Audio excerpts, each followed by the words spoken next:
Hello friends, welcome again. मैं हूं अर्पित और आज हम जिस पोएम की समरी और क्रिटिकल एनालिसिस डिस्कस करेंगे वो है जॉन डन की ट्विकनम गार्डन। तो आइए चलिए शुरू करते हैं। और हमेशा की तरह हम शुरुआत करेंगे इस पोएम की समरी से। Twickenham garden by John Donne is a metaphysical poem, यानी कि ये एक मेटाफिजिकल पोएम है जॉन डन की, that expresses the speaker's anguish, जो कि स्पीकर के गुस्से को, नाराजगी को एक्सप्रेस करती है। After being deceived by a lady in love, प्यार में एक लेडी के द्वारा, एक महिला के द्वारा धोखा खा जाने के बाद। This poem centres on a place called Twickenham garden, और ये पोएम जो है केंद्रित है एक जगह पर जिसका नाम है Twickenham garden, that belong to Donne's rumoured lover Duchess of Bedford Lucy. तो ये जगह किसकी है? ये जगह बिलोंग करती है जॉन डन की रूमर्ड गर्लफ्रेंड की। ऐसी अफवाह है कि उनकी गर्लफ्रेंड कौन है? डचेस ऑफ बेडफोर्ड, जिनका नाम है Lucy. The poetic persona of the poem Donne's poetic self, यानी इस पोएम का जो पोएटिक पर्सोना है वो कौन है, यानी इस पोएम का जो कैरेक्टर है वो कौन है? वो डन खुद ही है। Roams around the Twickenham garden with a heavy heart, और वो हैवी हार्ट के साथ ट्विकनम गार्डन के आसपास वहां पर वो घूम रहे हैं। An emotionless lady has betrayed him in love, और एक इमोशन से रहित महिला ने जो है उनको प्यार में धोखा दिया है। फॉर दिस रीजन, इस वजह से, he is in a diabolic mood. Diabolic का मतलब होता है शैतानी, द्वेषपूर्ण, बहुत ही, तो मतलब एक बहुत ही खराब मूड में है। दैट मेक्स हिम थिंक, और जिस वजह से वो सोच रहे हैं, द मना of love is in reality the गैल ऑफ अ स्पाइडर। तो देखिए, मन्ना का मतलब होता है अमृत। तो इनका ये ऐसा सोच रहे हैं कि जो प्रेम का जो अमृत है, वास्तव में वो क्या है? वास्तव में वो गैल ऑफ स्पाइडर है। देखिए, गैल गैल का मतलब होता है कोई घाव या कोई बुरी चीज। तो ये कह रहे हैं कि असल में जो है प्रेम का अमृत जो है, वास्तव में वो क्या है? वो गैल ऑफ स्पाइडर है। However, he seeks to be a part of the garden in the second stanza of the poem. लेकिन उस पोएम के सेकंड स्टैंजा में वो सोचते हैं कि काश वो भी इस गार्डन के हिस्से होते, वो भी इसका पार्ट होते। He wants solace and wants to express his truthfulness by being a part of nature.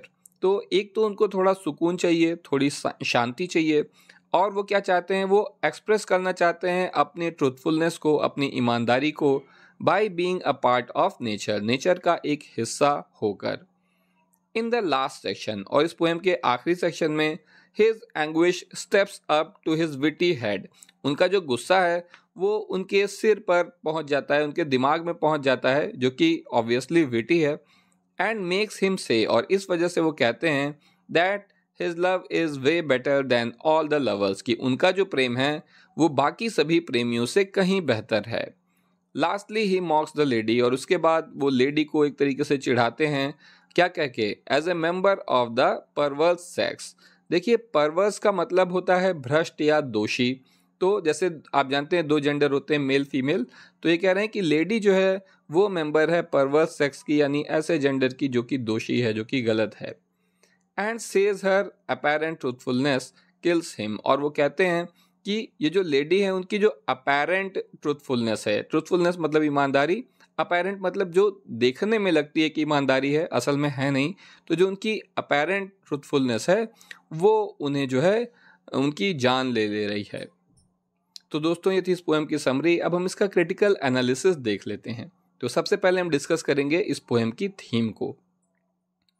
The most important theme of the poem is unrequited love. Unrequited का मतलब होता है अनिष्ट या बुरा। तो इसकी जो सबसे इंपॉर्टेंट थीम है इस पोएम की, वो है unrequited love.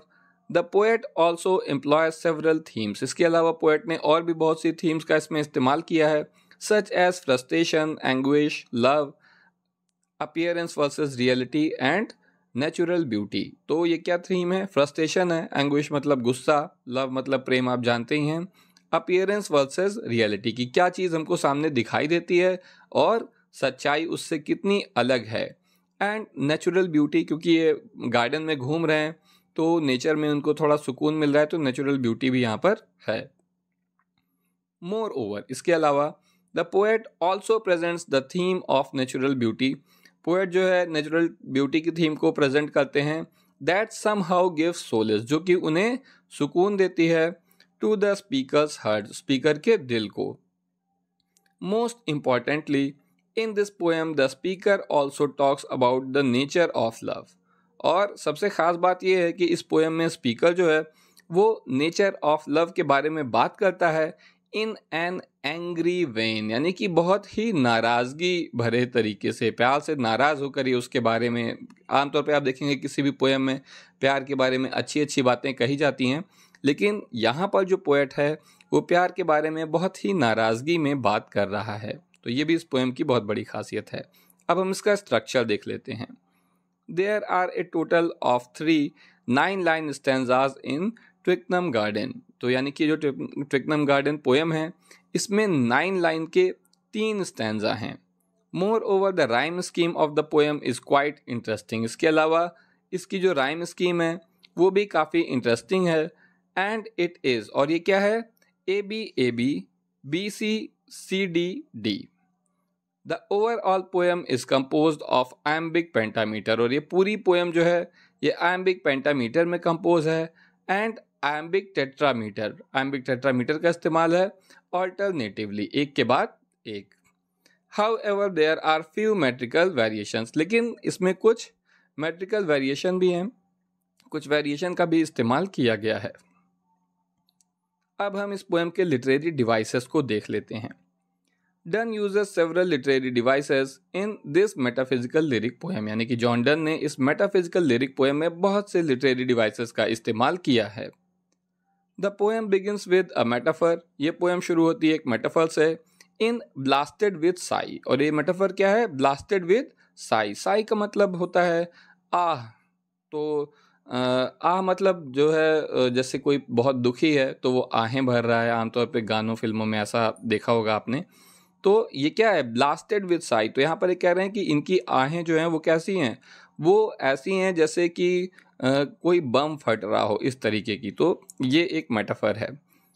Here he compare saying to the blasting of an explosive. तो देखिए यही बात यहाँ बताई भी गई है कि यहाँ पे वो कंपेयर कर रहे हैं अपनी आहों को किस चीज़ से, ब्लास्टिंग ऑफ एन एक्सप्लोजिव की, जैसे कोई एक्सप्लोसिव, कोई विस्फोटक चीज़ जो है वो ब्लास्ट कर रही हो, उसमें ब्लास्ट हो रहा हो। There is a personification in the line. इसके अलावा यहाँ पर इस लाइन में एक पर्सोनिफिकेशन है, बड़ी अच्छी लाइन है, देखिए। These trees to laugh and mock me to my face, यानी कि ये जो पेड़ हैं ये मुझ पर हंस रहे हैं और मुझे चिढ़ा रहे हैं, मेरी नकल कर रहे हैं। तो दोस्तों आप जानते हैं कि पेड़ कुछ ऐसा तो करता नहीं है।